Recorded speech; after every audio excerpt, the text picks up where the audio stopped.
how high can you lift your big toe? You should be aiming for at least 60 degrees for optimal foot function, which will promote efficient walking and running. But how did you lose your big toe extension? Well, it's probably because you stopped using it. That might have been because of an injury, but decades in a stiff, narrow shoe is likely the bigger issue. To start using and improving it, you can begin with gentle mobilizations, then progress to some more active stretching and strengthening exercises. All right, so most people don't think about the function of their big toe as a big priority, but the way the big toe is aligned and the way it moves through range of motion, especially through extension, which is this movement here, is actually really important for the way our foot functions as a whole, and also the efficiency of our whole body through movements, especially things like walking, running, and jumping. So in terms of how it affects the foot function, if you watch here, as I lift my big toe, you'll see my arch lift like this into what's known as supination. So this is really important because the foot both needs to absorb load, it needs to adapt to the ground and absorb load from the ground as we move, but it also needs to be able to push off the ground powerfully in order for us to walk, run, and jump. So this big toe extension actually tensions the plantar fascia, which runs underneath here, and activates something called the windlass mechanism, which helps our foot turn from that mobile adapter to that rigid lever that we need to push off the ground. Now, when we're walking, what happens with our gait mechanics or our walking mechanics is if our big toe is limited, then our hip extension will also be limited, because as you can see, if I can't actually extend at the big toe, then I get less of that hip extension, which is this movement here.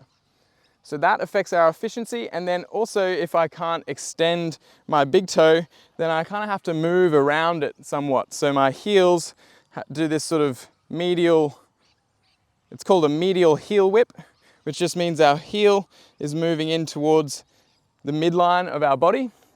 And then that places load along the outside of the big toe. All right, so let's go over how to assess the big toe extension and then also how to improve it. So ideally you'll be in this kneeling position, have most of your body weight over the front leg, and then all you're doing is just grabbing the big toe and lifting it up like so, as far as you can, and trying to measure the angle here. So you can see mine gets up close to 90 degrees. Ideally, you want at least 60 degrees for optimal walking mechanics and walking efficiency. Running, you actually need a little bit less, but of course, everyone walks, not everyone runs. So aiming for at least that 60 degrees will be enough to have that good foot function, good walking mechanics.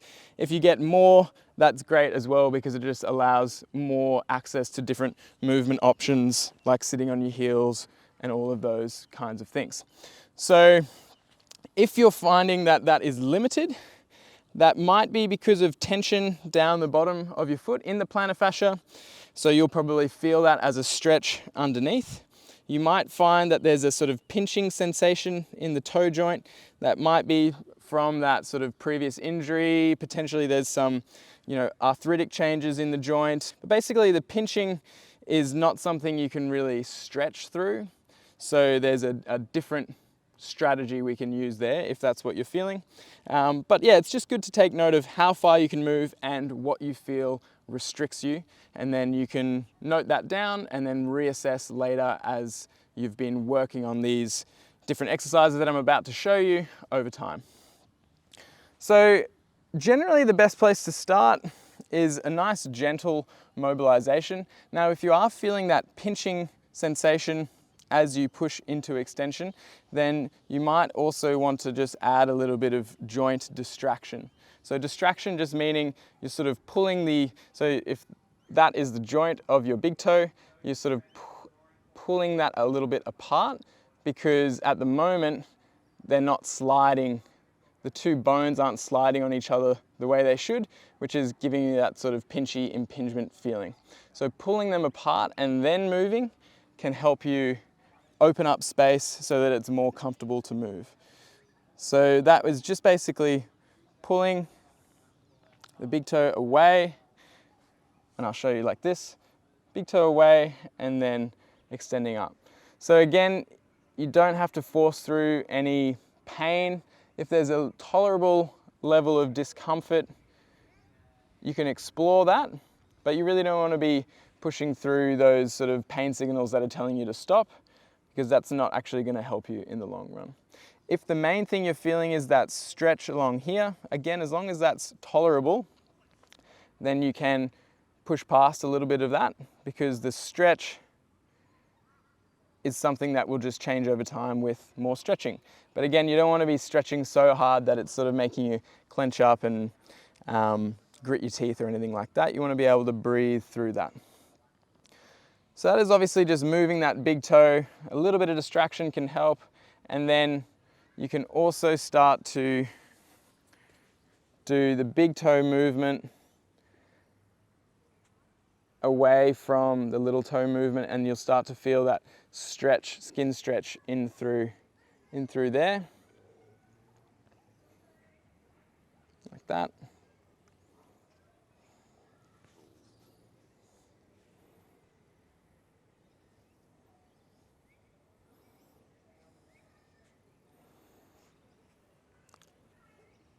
So this is good, especially if you've been, if your big toe is quite stiff and it's not used to taking much load, then this is pretty important to just start really gently with your hands. It's very nice and controlled, and it's not really that much load compared to, say, this next stretch, which you can do on the ground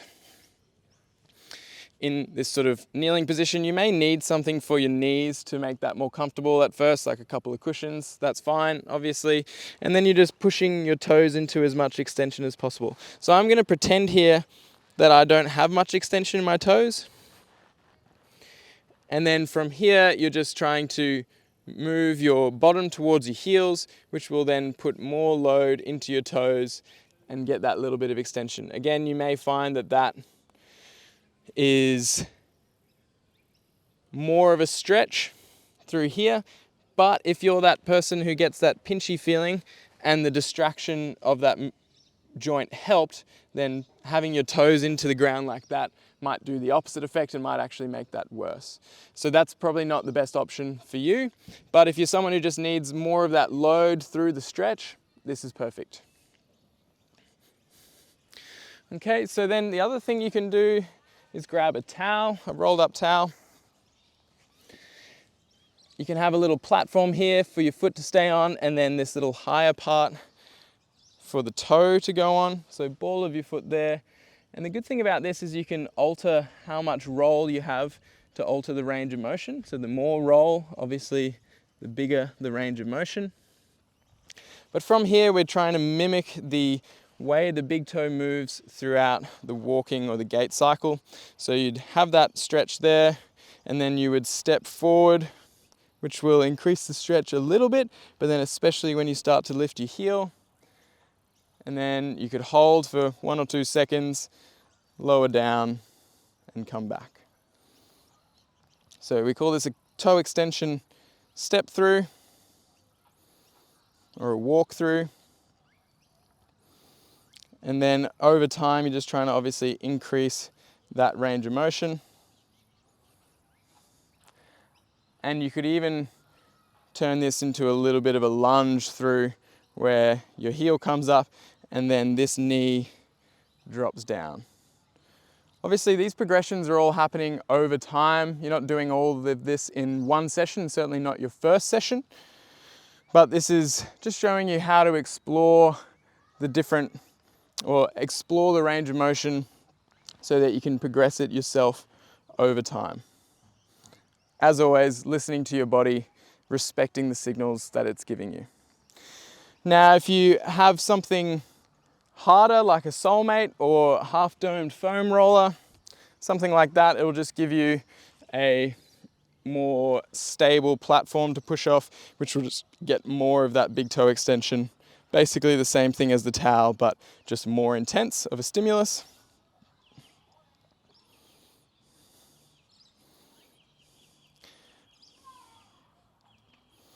And then Something you could do with a heel raise or without. Heel raise is helpful because most people struggle to squat down like this. So I'm going to demonstrate with the heel raise. You could also use a rolled up towel to give you a little bit of a heel raise. And then from here, this is definitely a more advanced movement and really relies on a fair bit of resilience and strength through the knees as well. So just for demonstrative purposes, for people who have great knees, but they want more control and range of motion through the big toes, this is a squat lower where you're just lowering your knees as far as you can down into the ground. Now at first you could just do a little raise like that and come down, and then you might go sort of halfway down to the ground and then sit back down. So this is, as I said, building that range of motion, but also some control through the toes, which is handy. So you're actually strengthening the sort of flexion of the muscles at the bottom as you're lengthening them, which is sort of quite a unique way to do it. So again, a much more advanced exercise, but something that you can build to over time. So all of those are great ways and progressions to stretch the big toe and gain more range of motion.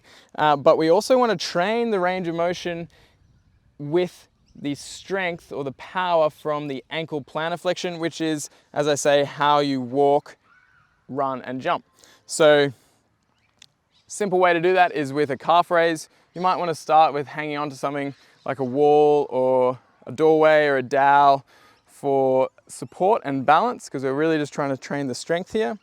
And what most people will find is that they'll benefit from having like a tennis ball or a cork ball or a mobility ball between their heels that they're trying to keep between their heels as they do the raise. Otherwise, you'll find you'll have a tendency, or most people with stiff big toes will have a tendency to go out like that. So you want to have something in between you so that you're actually really focusing on pushing through those big toes. Now, your range of motion again is just however far you can go tolerably. It may just be a little raise at first, and then over time you can build that further and further up.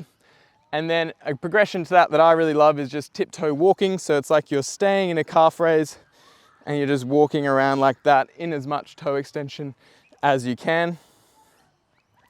And of course, as you're just walking around day to day, you don't have to overthink it or overanalyze it, but just as you get used to feeling that big toe extend and push, then you can sort of focus on that consciously while you walk, and also focusing on that big toe extension and hip extension coupling, where you're extending your hip and pushing the big toe.